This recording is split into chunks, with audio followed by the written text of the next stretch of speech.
Naranasan mo na ba ang umibig sa tao na di pala para sa'yo? Pagkatapos mo na mahalin, ibigay ang lahat, sa bandang huli ay ganito. Paalam sa'yo, salamat sa pagmamahal mo na sa'kin ipinadama. Naramdaman niya na mahal mo siya, pero bakit mas pinili niya pa ang iba? Ang mga mata napapikit habang binabalikan ang mga nagraan. Hindi na malaman anong dahilan, palagi tinatanong mo kung saan ka ba nagkamali at bakit nasawi ang pagmamahal, bakit ito nauwi ang pag-ibig na ibinigay, bakit mo nilagay sa kalungkutan at tigati? Ito bang sukli?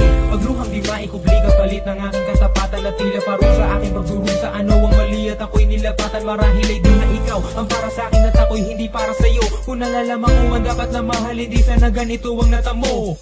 Kung hindi ako ang nararapat sa'yo, bakit hinayaan pang mahulog ang puso sa'yo?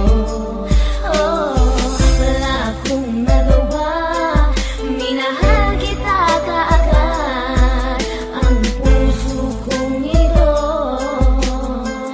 kanino ba dapat? Ginagawa ko namang lahat para lamang sa'yo, pero bakit mo nagawang saktan ang puso ko? Naatim mo akong iwanan na nag-iisa. Ano ba ang pagkukulang? Bakit sumama sa iba? Pinaniwala mo ako sa iyong mga pangako. Pinaikot mo ako sa palad mo at binigo. Nagdurugo ang puso ko at pangalan mo ang sinisigaw. Hindi ko lubos maisip kung bakit ka sa akin bumitaw. Halos gabi-gabi na lang napupuyat sa kaiisip. Kapag nakakatulog, ikaw rin ang panaginip. Hanggang kailan kaya ako magiging ganito? Hanggang kailan magtatanong kung bakit ako'y iniwan mo?